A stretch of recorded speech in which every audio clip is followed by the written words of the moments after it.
പുതുപ്പള്ളി എം.എൽ.എയും മുൻ മുഖ്യമന്ത്രിയായ ഉമ്മൻചാണ്ടിയുടെ മകനുമായിട്ടുള്ള ചാണ്ടി ഉമ്മൻ ഇന്ന് ഒരു വെടി പൊട്ടിച്ചായിരുന്നു.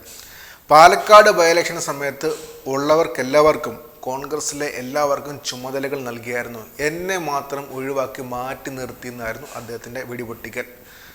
ഷാഫി പറമ്പലിനോടും രാഹുൽ മാങ്കൂട്ടത്തിനോടുമുള്ള അതൃപ്തി അദ്ദേഹം പരസ്യമായിട്ട് പ്രകടിപ്പിച്ചു തന്നെയായിരുന്നു. അതിനുശേഷം പിന്നെ നടക്കുന്ന കാര്യങ്ങൾ വളരെ രസകരമാണ്, എടുത്തന്നെ പറയേണ്ടിയിരിക്കുന്നു. കാര്യം സാധാരണ ഇങ്ങനെ വരുമ്പോഴത്തേക്കും വലിയ ചർച്ചയാവുന്ന പ്രതീക്ഷയെടുത്ത് സൈബർ അറ്റാക്കാണ് നടന്നുകൊണ്ടിരിക്കുന്നത്. ആർക്കെതിരെ? ചാണ്ടി ഉമ്മനെതിരെ. ചാണ്ടി ഉമ്മൻ്റെ ഫേസ്ബുക്ക് പേജിൽ പോയി കഴിഞ്ഞാൽ അല്ല ഒന്നാന്തരമായിട്ടുള്ള സൈബർ അറ്റാക്ക് നമുക്ക് കാണാം. സൈബർ അറ്റാക്ക് നടത്തുന്നത് ഷാഫി പറമ്പലിനെയും രാഹുൽ മാങ്കൂട്ടത്തിനെ അനുകൂലിക്കുന്നവരാണ് എന്നുള്ളതാണ് ഏറ്റവും ശ്രദ്ധേയമായ കാര്യം. വളരെ രൂക്ഷമായ സൈബർ അറ്റാക്കാണ് നടന്നുകൊണ്ടിരിക്കുന്നത്. ആ കമൻറ്റുകൾ ഓരോന്നോരോന്ന് വായിക്കേണ്ടതാണ്. ഏറിലുള്ളത് ചാണ്ടി ഉമ്മൻ മാത്രമല്ല, അന്തരിച്ച മുൻ മുഖ്യമന്ത്രി ഉമ്മൻചാണ്ടി, കോൺഗ്രസിൻ്റെ എ ഗ്രൂപ്പിൻ്റെ അനിഷേധ്യ നേതാവായിട്ടുള്ള ഉമ്മൻചാണ്ടിയെ വരെ സൈബർ അറ്റാക്ക് നടത്തിക്കൊണ്ടിരിക്കുകയാണ്. മരണപ്പെട്ട വ്യക്തിയെപ്പോലും അപമാനിച്ചുകൊണ്ടിരിക്കുകയാണ് കോൺഗ്രസ്സുകാർ സ്വന്തം നിലവാരം പരസ്യമായിട്ട് വീണ്ടും വെളിപ്പെടുത്തിക്കൊണ്ടിരിക്കുകയാണ്. ഒരു കാര്യം തുറന്നു പറഞ്ഞു എന്നുള്ളത് കൊണ്ട് അതിനെതിരെ രൂക്ഷമായ സൈബർ അറ്റാക്കാണ് നടന്നുകൊണ്ടിരിക്കുന്നത്. കമൻറ്റുകൾ ചിലത് വായിക്കാൻ കൊള്ളാത്തതാണ്, ചിലത് വായിക്കാം. അത് വായിച്ചാൽ മാത്രമേ മനസ്സിലാവത്തുള്ളൂ. മാത്രമല്ല, ഇന്ന് പുതുപ്പള്ളി നടന്ന പൊതുപരിപാടിക്കിടെ ഇതിനെതിരെ ചാണ്ടി ഉമ്മൻ പരസ്യമായിട്ട് രംഗത്ത് വന്നിട്ടുമുണ്ട്. പക്ഷെ അതിനു മുന്നേ ആ കമൻറ്റുകൾ ഓരോന്നോരോന്ന് വായിക്കാം. വളരെ രൂക്ഷമായിട്ട് യാതൊരു മര്യാദയും ഇല്ലാതെയാണ് അറ്റാക്ക് ചെയ്തുകൊണ്ടിരിക്കുന്നത്. അതും ഉമ്മൻചാണ്ടി വിദ്യാജ്യോതി പദ്ധതി എന്ന് പറഞ്ഞ് പുതുപ്പള്ളി മണ്ഡലത്തിൽ നടത്തുന്ന പദ്ധതി കഴിഞ്ഞ ദിവസം അതിൻ്റെ കുറച്ച് കാര്യങ്ങൾ കഴിഞ്ഞ ദിവസം ചാണ്ടി ഉമ്മൻ പുറത്തു വിട്ടായിരുന്നു. ആ പോസ്റ്റുകൾക്ക് താഴെയാണ് രൂക്ഷമായ അറ്റാക്ക് വന്നുകൊണ്ടിരിക്കുന്നത്. അതിനകത്ത് 15 മണിക്കൂർ മുമ്പിട്ട പോസ്റ്റിന് താഴെ രൂക്ഷമായ അറ്റാക്കാണ്. അതിൽ ഒരാൾ പറയുന്നത്, പാലക്കാട് രാഹുൽ തോൽക്കണമെന്ന് ആഗ്രഹിച്ച വ്യക്തി, ഇവനെ പോലുള്ള സാഡിസ്റ്റുകളാണ് ഓരോ പ്രസ്ഥാനത്തിൻ്റെയും ശവം. ഇവൻ്റെയൊക്കെ വിചാരം ഇവൻ എന്തോ സംഭവമാണ് എന്നാണ്. അർഹത ഇല്ലാഞ്ഞിട്ടും അപ്പൻ്റെ തണൽ കൊണ്ട് MLA ആയ ഒരു അൽപ്പൻ, അപ്പനെ പറയിപ്പിക്കാൻ ഒരു ജന്മമെന്നാണ് ഒരു വ്യക്തിയുടെ കമൻറ്റ്.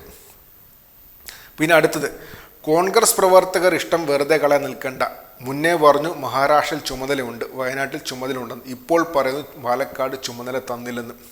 പിന്നെ അടുത്ത് തൊട്ട് താഴെ, ഉമ്മൻചാണ്ടിയുടെ മകൻ എന്ന ഒറ്റ തഴമ്പ് മാത്രമേ ഉള്ളൂ, അപ്പൻ്റെ ലേബൽ മാത്രം. ഒരു ഡിബേറ്റ് പോലും നേരെ ചൊവ്വേ നടത്താൻ പറ്റുമോ? ഒതുങ്ങി നിന്നാൽ കൊള്ളാം എന്നാണ് വേറൊരാളുടെ കമൻറ്റ്. മാത്രമല്ല അടുത്ത കമൻറ്റുണ്ട്, പറയാനുള്ളത് പാർട്ടി ഫോറത്തിൽ പറയണം, അല്ലാതെ ഇങ്ങനെയൊക്കെ പറയാമോ? പിന്നെ അടുത്ത സാധനമുണ്ട്, ഞാൻ കോൺഗ്രസ്സുകാരനല്ല എങ്കിലും കോൺഗ്രസ് നിലനിൽക്കണമെന്ന് ആഗ്രഹിക്കുന്നു. കമൻ്റാണ്, നിങ്ങൾ പരസ്പരം നടന്ന കാര്യങ്ങൾ വിളിച്ചു പറയുന്നതിൽ കോൺഗ്രസിന് ഒരു ഗുണവുമില്ല.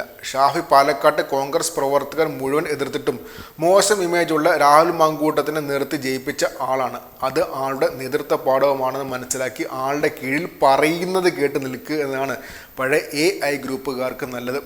നിങ്ങൾക്കൊന്നും കഴിവില്ല എന്ന സത്യം അംഗീകരിച്ച് ഷാഫി പറയുന്നത് അനുസരിച്ച് മാത്രം നിൽക്കുക, കോൺഗ്രസിന് അത് ഗുണം ചെയ്യും. ആ കമൻറ്റിൻ്റെ ഏറ്റവും അവസാന ലൈൻ ഒന്നുകൂടെ വായിക്കേണ്ട കാര്യമാണ്.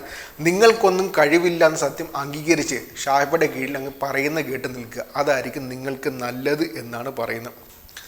പിന്നെ അടുത്ത ഭരണം കിട്ടുന്നവരെ ആ തിരുവായ ഒന്ന് അടച്ചു വെക്കാമോ പ്ലീസ് എന്ന് പറയുന്നതാണ് വേറൊരു കമൻറ്റ്. പിന്നെ അടുത്ത്, അപ്പൻ ആനപ്പുറത്ത് കയറിയാൽ മക്കൾക്ക് തഴമുണ്ടാകില്ല. എല്ലാവരെയും ഉൾക്കൊണ്ടുകൊണ്ട് പ്രവർത്തിച്ചാൽ ചുമതലകളും അംഗീകാരങ്ങളും ഒക്കെ തനിയെ വരും. അപ്പനേക്കാൾ ഭൂരിപക്ഷം ജയിപ്പിക്കാൻ കളനിറഞ്ഞ് കളിച്ചത് രാഹുലും ഷാഫിയും ഒക്കെ ആയിരുന്നു. ഓർമ്മ വേണം, നന്ദി കാണിച്ചില്ലെങ്കിലും പിന്നിൽ നിന്ന് കുത്താൻ നോക്കരുത് എന്ന് പറഞ്ഞാണ് വേറൊരു കമൻറ്റ്. ഇങ്ങനെ ഒരുപാട് കമൻ്റ് ഉണ്ട്. അതല്പം കടന്നുപോയ കമൻ്റാണ്. പക്ഷേ ആ കമൻറ്റ് വായിക്കാതിരിക്കാൻ പറ്റില്ല. നിന്റെ തന്ത സരിതയുടെ പാവാടയും മണപ്പിച്ച് പോയതുകൊണ്ടാണ് കോൺഗ്രസ് ഇന്നും കേരളത്തിൽ പ്രതിപക്ഷത്ത് മാത്രമായി ഒതുങ്ങിയത്. എന്നിട്ടും പാർട്ടി നിനക്ക് സീറ്റ് നിന്ന് വിജയിപ്പിച്ചു. എടുത്ത് MLA ആക്കിയപ്പോൾ തന്തേക്കാൾ വലിയ ചെറ്റയാൽ സാധാരണ പ്രവർത്തകർ തനിക്കുണം നീ അറിയും എന്നാണ് പറഞ്ഞത്. ഇത് ആ വ്യക്തി അഭിജിത്ത് RV എന്ന വ്യക്തി എഴുതാണ്. അതിൻ്റെ സ്ക്രീൻഷോട്ട് ഇപ്പോഴും ഉണ്ട്. 15 മണിക്കൂർ മുൻപിട്ട ഉമ്മൻചാണ്ടി വിദ്യാജ്യോതി പദ്ധതി എന്ന ആ പോസ്റ്റിനകത്ത് പോയി കഴിഞ്ഞാൽ ഈ കമൻറ്റ് ഇതുപോലത്തുള്ള ഒരുപാട് കമൻറ്റും നമുക്ക് കാണാൻ പറ്റും. സൈബർ കോൺഗ്രസ്സുകാരുടെ തനി ഗുണം ഇപ്പോൾ മനസ്സിലാക്കാം. എന്തായാലും കോൺഗ്രസ്സുകാർ തന്നെ അറ്റാക്ക് ചെയ്തുകൊണ്ടിരിക്കുകയാണ്. മാത്രമല്ല ഷാഫി പറമ്പലിനും രാഹുൽ മാങ്കൂട്ടത്തിലും അനുകൂലമായി നിൽക്കുന്ന അല്ലെ അതിനുവേണ്ടി നിർമ്മിച്ചിട്ടുള്ള വ്യാജ ഫേക്ക് ഐഡികളിൽ നിന്നാണ് പലതും ഈ സൈബർ അറ്റാക്കുകൾ വന്നുകൊണ്ടിരിക്കുന്നത്. മാത്രമല്ല ചാണ്ടി ഉമ്മൻ അനുകൂലമായിട്ട് അവിടെ ആരും പറയുന്നില്ല എന്നുള്ളതാണ് ഏറ്റവും ശ്രദ്ധേയമായ കാര്യം. ചാണ്ടി ഉമ്മൻ ഒറ്റപ്പെട്ടു പോയി തുടങ്ങി, കോൺഗ്രസിൽ ഒറ്റപ്പെട്ട് തുടങ്ങി എന്ന് വെച്ചാൽ ഒരു കാലത്ത് കോൺഗ്രസിനെ വേറൊരു എതിർപ്പുമില്ലാതെ മുന്നിൽ നിന്ന് നയിച്ച വ്യക്തിയുടെ മകൻ ഇപ്പോൾ കോൺഗ്രസിൽ ഒറ്റപ്പെട്ട് തുടങ്ങി എന്ന് വേണം അനുമാനിക്കാൻ. അത്ര രൂക്ഷമായ സൈബർ അറ്റാക്കാണ് നടന്നുകൊണ്ടിരിക്കുന്നത്. ഒരു പോസ്റ്റിന് താഴെയുള്ള കമൻറ്റ് മാത്രമേ നമ്മളോട് വായിച്ചിട്ടുള്ളൂ. അതിനുശേഷം പിന്നെ ഇന്ന് ഒരു ലൈവ് പോയിട്ടുണ്ട്. ലൈവിന് താഴെ ഇതുപോലെ തന്നെ തെറിവിളിയാണ്. ആ കമൻറ്റുകൾ എന്തായാലും വായിക്കുന്നില്ല, ഇപ്പോൾ തന്നെ മതിയായെന്ന് നമുക്ക് അനുമാനിക്കാം. എന്തൊക്കെയായാലും ഷാഫി പറമ്പലിനെതിരെ രാഹുൽ മാങ്കൂട്ടത്തിനെതിരെ വ്യക്തമായ നിലപാടെടുത്തതുകൊണ്ട് കോൺഗ്രസ്സുകാർ ഇപ്പോൾ കോൺഗ്രസിൻ്റെ ഒരു MLA സൈബർ അറ്റാക്ക് നടത്തിക്കൊണ്ടിരിക്കുകയാണ്, സൈബർ ഗുണ്ടായ്സ് നടത്തിക്കൊണ്ടിരിക്കുകയാണ്, സൈബർ ലിഞ്ചിങ് നടത്തിക്കൊണ്ടിരിക്കുകയാണ്. ആ ലിഞ്ചിങ്ങിനകത്ത് ആ MLA മാത്രമല്ല, MLAയുടെ പിതാവും മുൻ മുഖ്യമന്ത്രിയുമായിട്ടുള്ള ഉമ്മൻചാണ്ടി വരെ ഏറിലാണെന്ന് എടുത്തു തന്നെ പറയാം. നമുക്കെന്തായാലും ഇതെന്തായാലും ഇന്ന് ആരംഭിച്ചിട്ടേ ഉള്ളൂ. വരാനിരിക്കുന്ന ദിവസങ്ങളിൽ കൂടുതൽ കാര്യങ്ങൾ പുറത്തു വരും പ്രതീക്ഷിക്കുക. മാത്രമല്ല ഇന്ന് പുതുപ്പള്ളി എന്ന പരിപാടിക്കകത്ത് ഇതിനെതിരെ രൂക്ഷമായ ഭാഷയിൽ ചാണ്ടി ഉമ്മൻ പ്രതികരിച്ചിട്ടുണ്ട്. അതിനെക്കുറിച്ചുള്ള വീഡിയോ പ്രസ് 1 TV തന്നെ വേറെ ചെയ്യുന്നതുമായിരിക്കും.